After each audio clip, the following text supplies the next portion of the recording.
till we discover who we are. Tuned in together, it's a smaller world by far.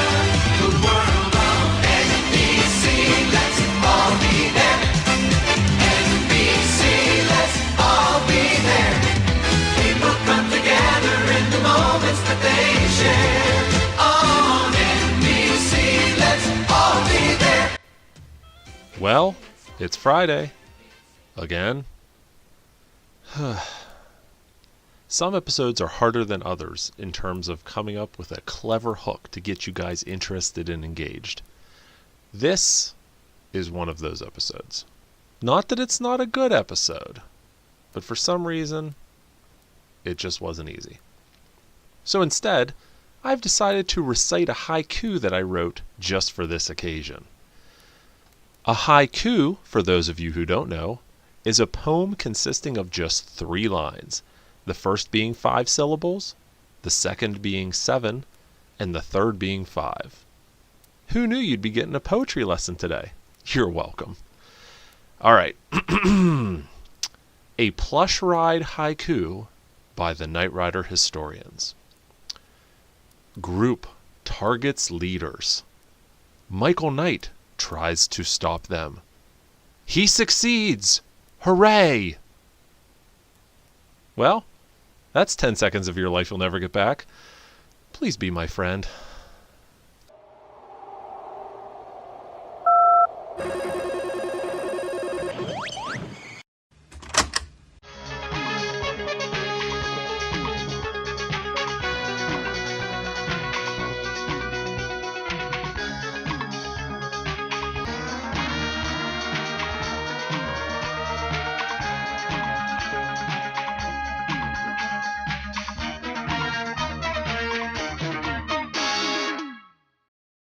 Before we enroll in Redmond's Victory Academy, let's take a look at this vintage 1983 public service announcement from KITT, urging everyone to buckle their seatbelts.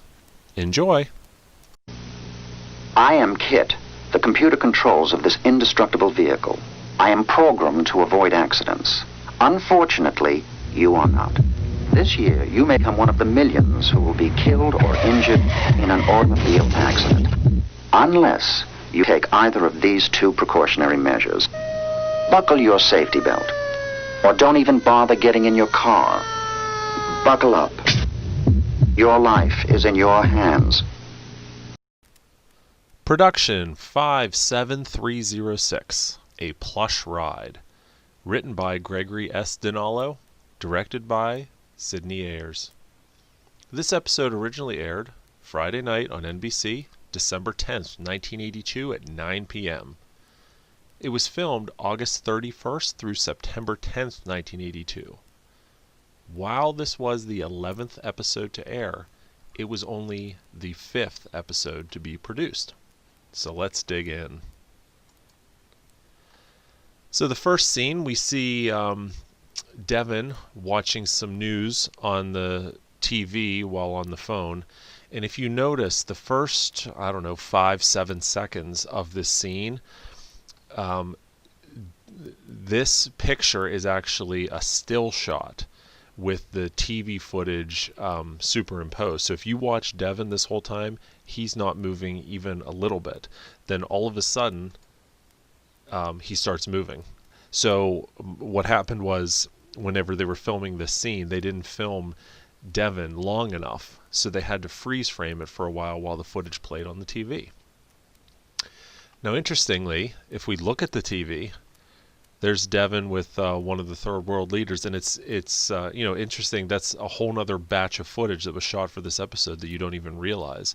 And if we look closer, Devin and this leader are actually exiting this building, which happens to be the Black Tower at Universal Studios, where all the production offices were, maybe still are.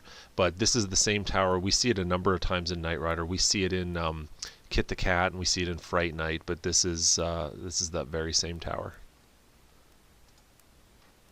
We then cut to Bonnie pulling some seaweed out of Kit's engine bay, and this whole scene is interesting because as Michael comes by and Bonnie asks him why there's seaweed under Kit's hood, and basically Michael alludes to the fact that he and Kit jumped off a pier to catch some robbers.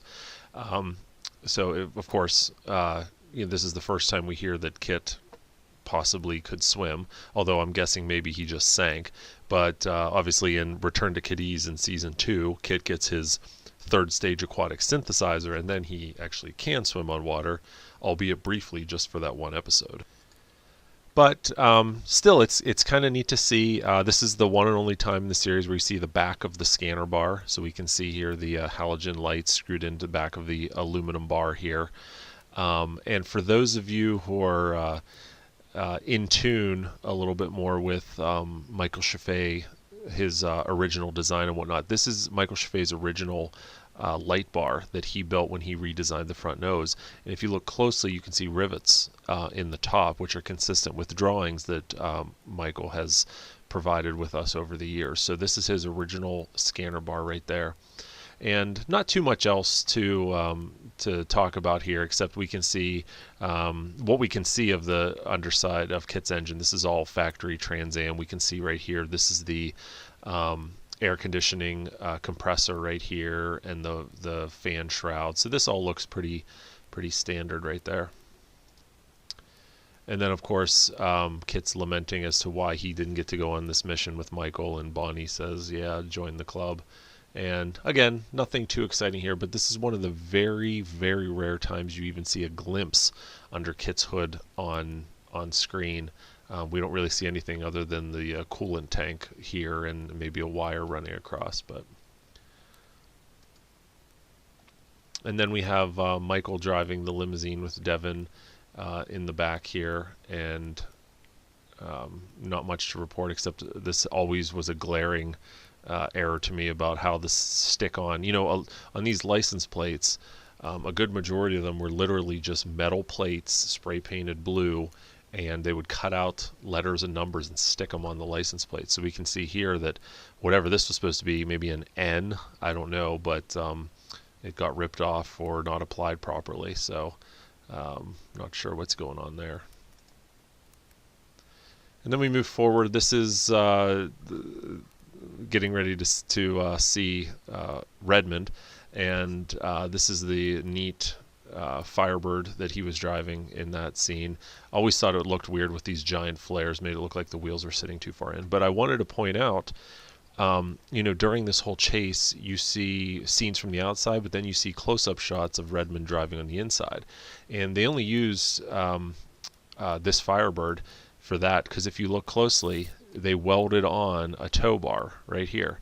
So I'm sure many of you know that on Kit, Kit pretty much has a permanent tow bar. It kind of became part of his character, even though it was only there to necessitate the filming. But here we have a different style of tow bar that was welded onto the front of this Firebird, and this was so that the camera truck could hook onto these little receivers and pull the car while they were filming on the inside. So there you go, right there. And it looks like maybe there's some damage right here from some of the driving that they just did. So then we move inside, and Devin is briefing Michael on the upcoming mission. And I don't know if you ever noticed this, but there's a bunch of bad editing right here. So, you see this scene, and Devin is standing by. This is the archway to get into his office, one of the two ways to get into his office, and then the vase behind him. And then we cut over to Michael, and he's standing. We can see the fireplace in the background with the clock. And then we cut over, and now Devin all of a sudden is standing behind Michael near the fireplace. And then we cut again, and instantly Devin is now on this side of Michael with a teacup. So it was just, if you watch that whole scene, it's just awkward, and it was poorly cut together, but it's kind of funny to notice. And then this is the first time we see this power sequence of the original season 1 dashboard. This was actually filmed for the pilot presentation, but we don't see the sequence up until now, just of the 4 lights lighting up. And if we look closely, we can see that these are just stick-on, dry rub letters that have already started to kind of rub off. And here's our first appearance of Wendy Fulton, who played Margot Wells in this episode. Wendy, this was only her 4th appearance on, as an actress in Hollywood. Her first was in an episode of Different Strokes, but she married Dwight Schultz, who played Murdoch in the A-Team. She married him in 1983. They are still married today. And she also guest starred on an episode of A-Team in 1985 called Bounty. But she had a few other appearances, Knots Landing, Matlock. Her last credited appearance is a 1991 episode of Jake and the Fat Man. But, Margot Wells. So on the far left here we have MC Gainey, and he played Jason Keller. He appears again in season 4 in Out of the Woods, and then in the background here we have Michael Carvin, who played Jacobs. He only has a few Hollywood credits to his name: Fantasy Island, Heart to Heart, and he kind of left the Hollywood scene not too long after, a couple years after this episode. And then Don Mantooth here played Corey. Another guy that didn't really stay in the Hollywood scene. In fact, this was one of his last appearances on a TV show. He had done Battlestar Galactica and Quincy and Emergency, but this is one of his last Hollywood appearances. And then this is Hector Elias, who played Lopez. And he's been pretty active in Hollywood ever since, with one of his last appearances being in an episode of Modern Family. So he's still worked all these decades.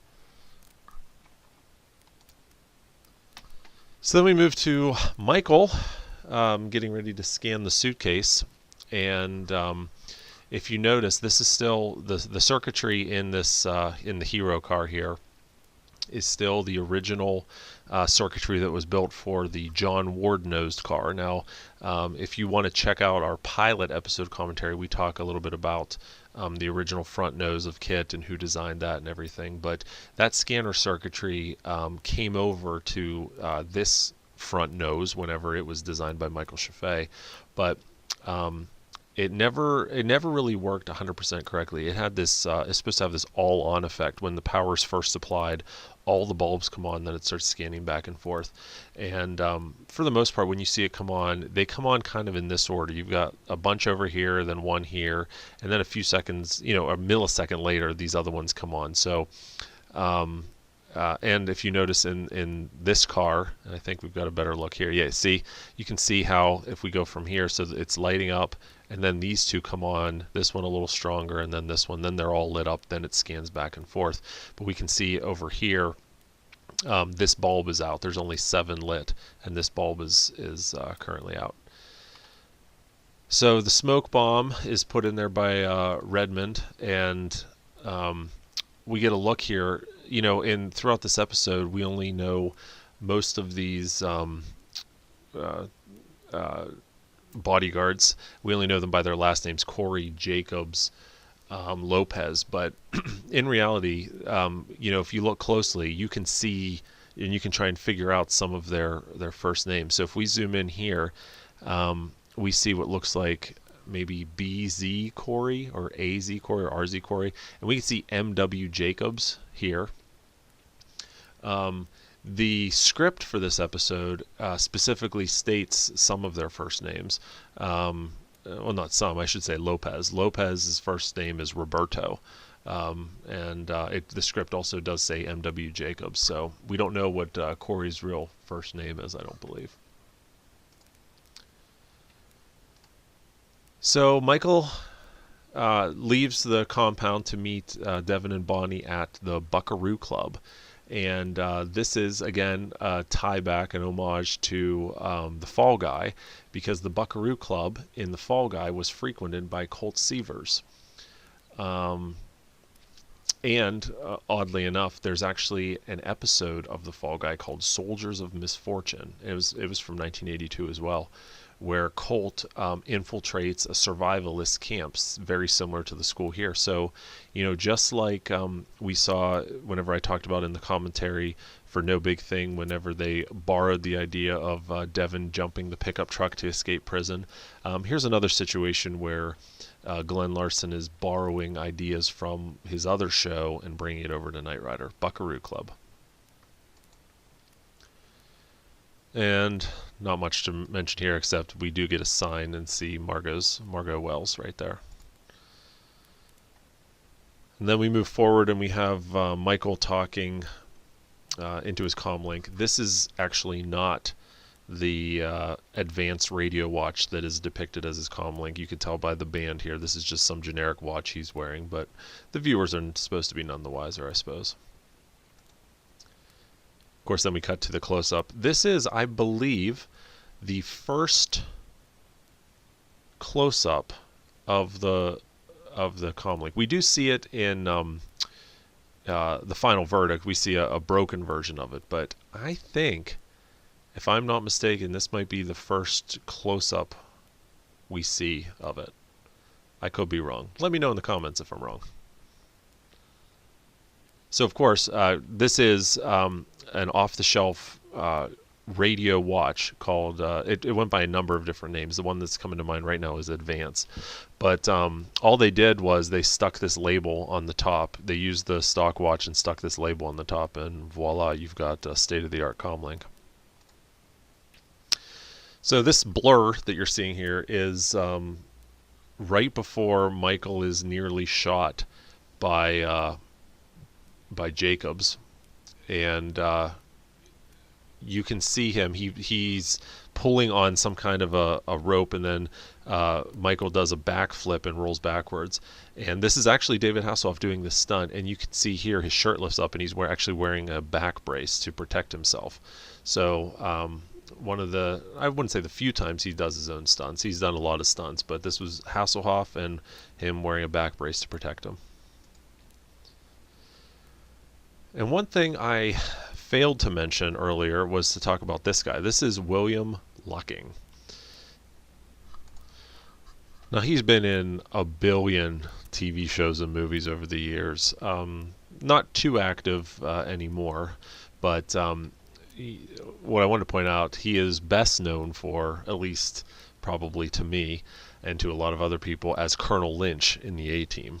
So he did a few episodes over there, and it was very memorable. But this would have been right before he started filming, because I believe Colonel Lynch, I believe he was in the pilot for the A-Team Mexican Sleigh Ride. So this would have been filmed right about the time that he was filming the A-Team as well. So here's another situation. Did you notice how much Michael lets Kit drive in this episode? And, in Slammin' Sammy's, when he's reading the owner's manual, he's letting Kit drive. So that would go away.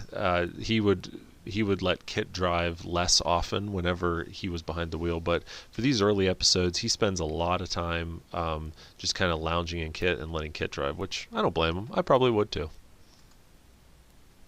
And this is right before he goes to do a 180 to go back to the training camp once he figures something's not right.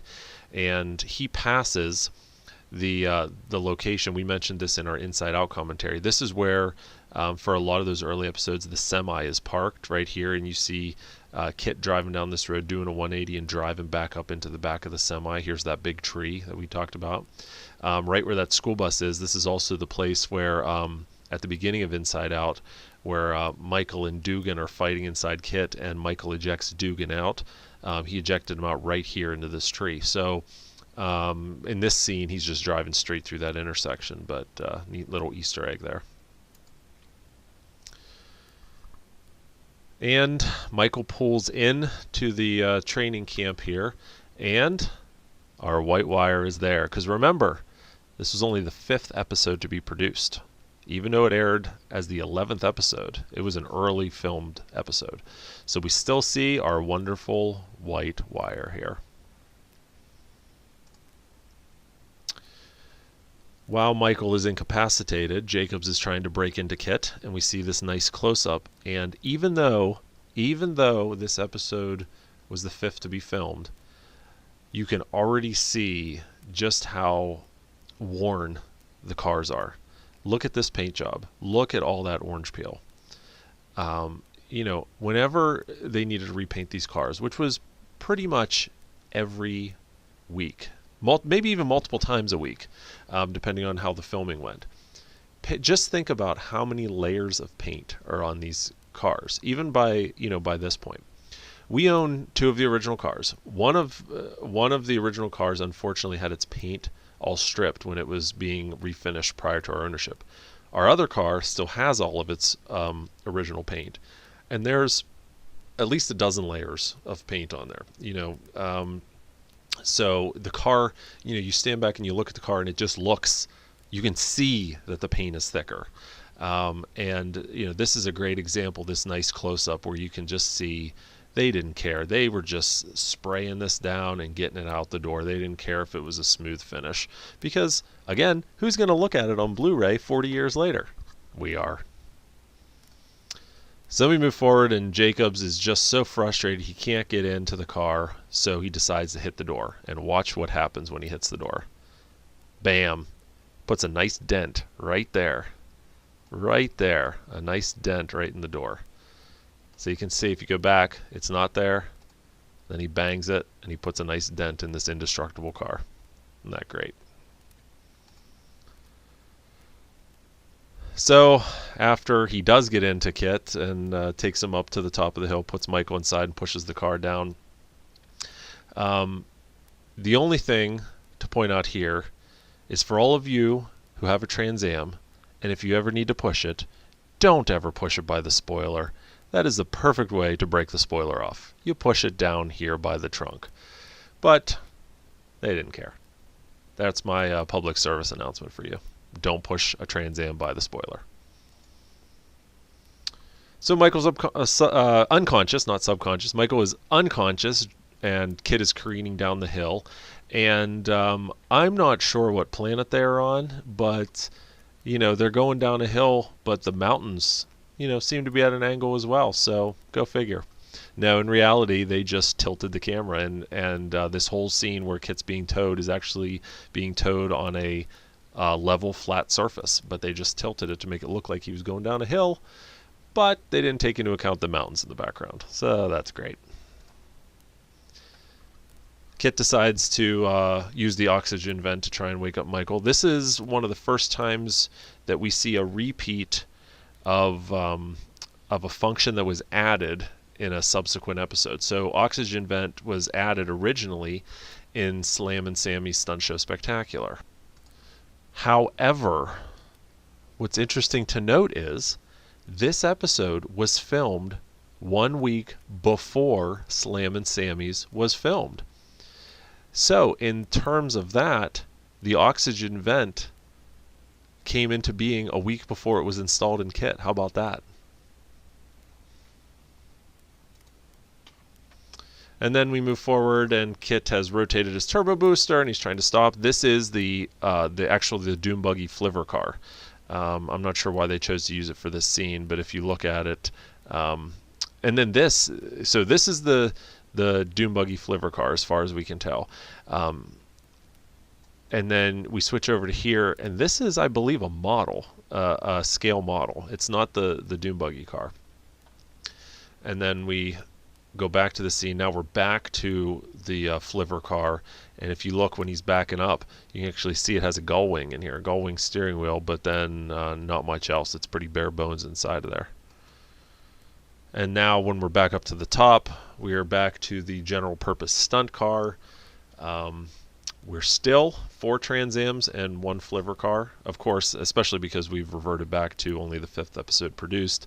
They're still only dealing with those few cars. And of course, we've got this brake light bulb was put in the wrong socket in the tail lights there. And this is, this mistake here we saw in Deadly Maneuvers as well, and I pointed out in that commentary. So that at this point, they still hadn't fixed that incorrect bulb placement.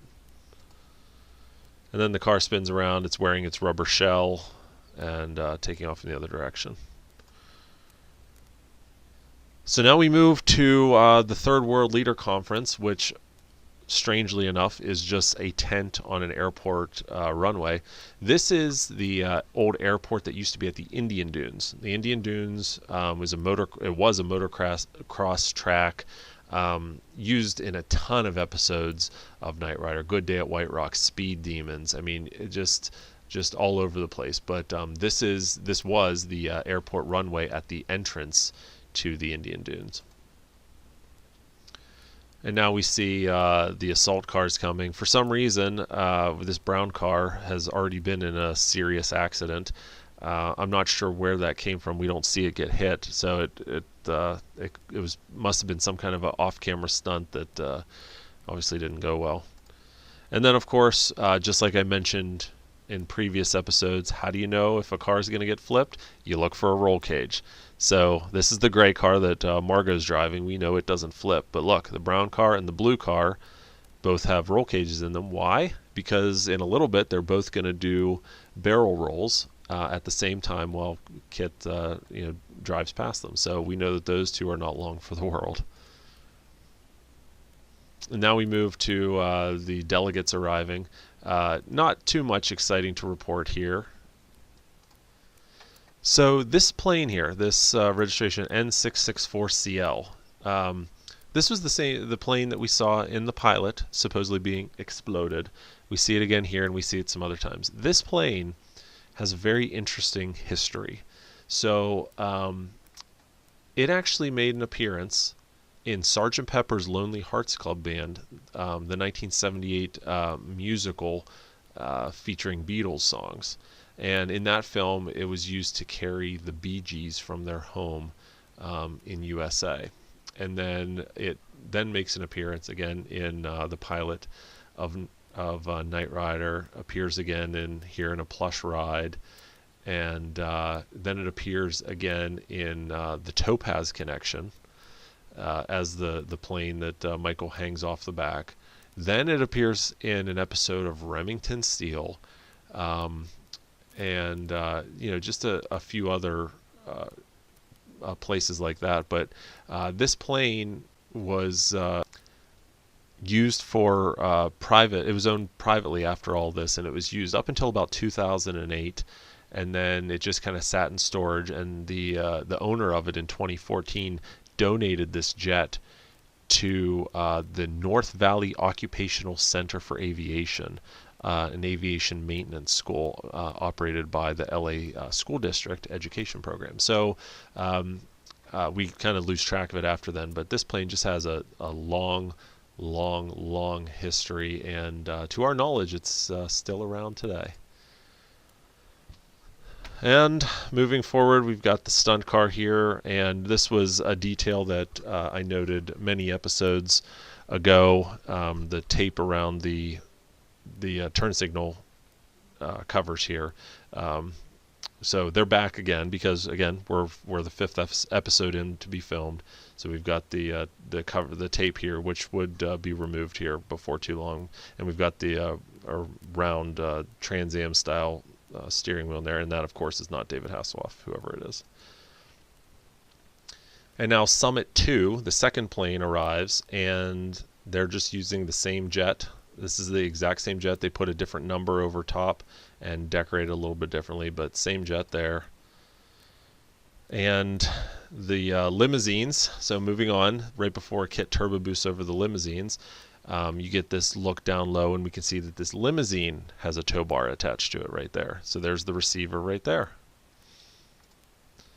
And then Kit does his jump over the limousines, and obviously this one headlight was not hooked up, because you see when the car launches, this headlight flies up, and then when the car lands, the headlight goes back down. And one thing I did want to make note of is one of these two limousines, the license plate on one of these limousines is the same license plate we see on Devon's Mercedes in Chariot of Gold. Again, they're just backup plates. No one they were not tied to a specific vehicle. They weren't used for registration, so they would just slap those on whatever they could. But one of these limos has Devon's future license plate on it. And here's Summit 3, the final plane arriving with the delegates. And again, this is the same jet, different number. You can see that they put a sticker with a different tail number on it and a different country logo on the side. And as I mentioned before, here's those two sedans, roll caged, ready to flip over, and they're about to do a 180 and go back and hit Kit. This building in the background is actually the same building we see as Acid John Byrock's waste disposal site. This is where his office was. He drove in on this side with his limousine, so you usually get a view of it from this side, but this is the same one seen in Junkyard Dog, Acid John Byrock. And here we have the two cars flipping over, and if we zoom in right here, we can see the pipe ramp that this brown one is about to take. While this one's in mid-flip, and I think you can see the pipe ramp over here as well. So then they do a bunch of flips, and don't you love early 80s protective equipment for stunt drivers? Look at this guy. This guy's head is hitting the side of the door, and all he has is a blanket there to protect him. So you see him, if you watch this scene, you see him, his head looks kind of hard too. It hits there and bounces back, and then this blanket just kind of flutters around. But I guess you didn't need much more protection than a helmet and a blanket. And then somehow we go from these cars flipping like this to all of a sudden they're still and parked like this with this hood up. I don't know.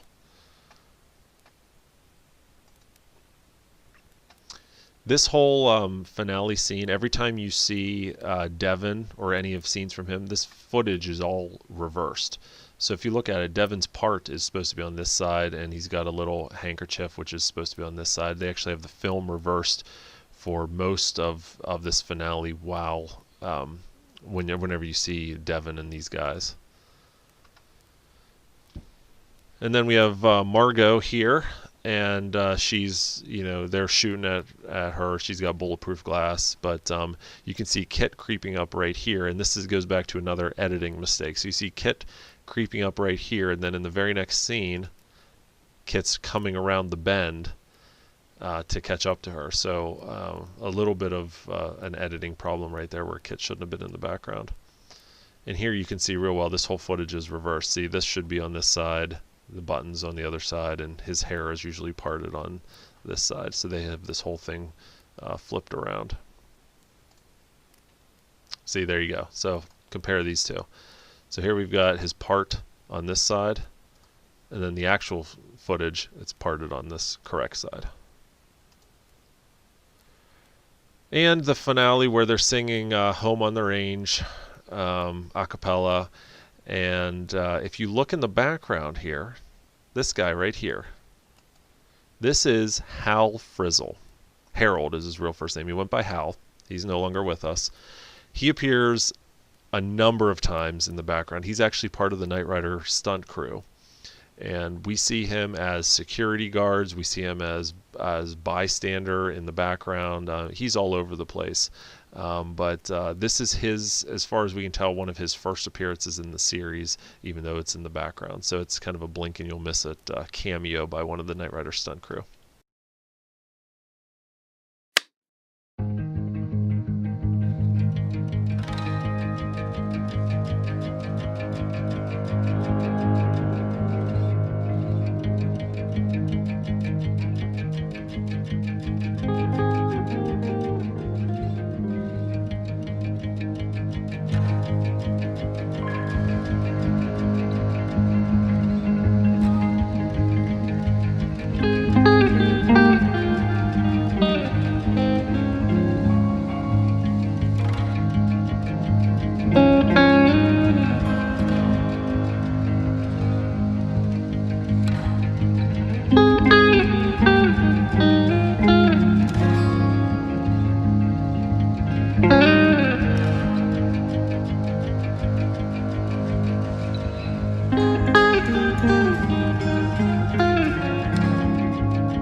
Well, that ends our Plush Ride analyzing a Plush Ride.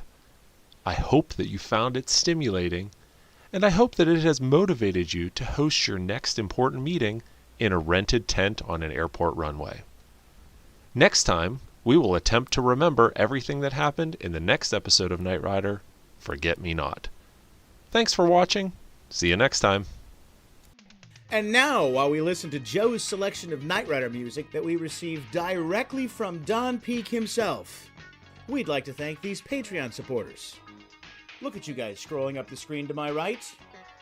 Wait a minute, how can you tell which side is my right since you can't see me because I'm not on camera? Oh well, you know what I mean. We're featuring these fine supporters at our Knight Rider Prop Restorer level. Thank you very much for your support. And for those of you at the Knight Rider History Hunter level, we're recognizing you right now in the description. Now, if you enjoyed seeing this golden nugget of Knight Rider history being rescued from obscurity, then please consider supporting us on Patreon. Your support would empower us to bring you even more of these historical nuggets. We are the Knight Rider Historians. Till next time, take care, everybody. Bye-bye.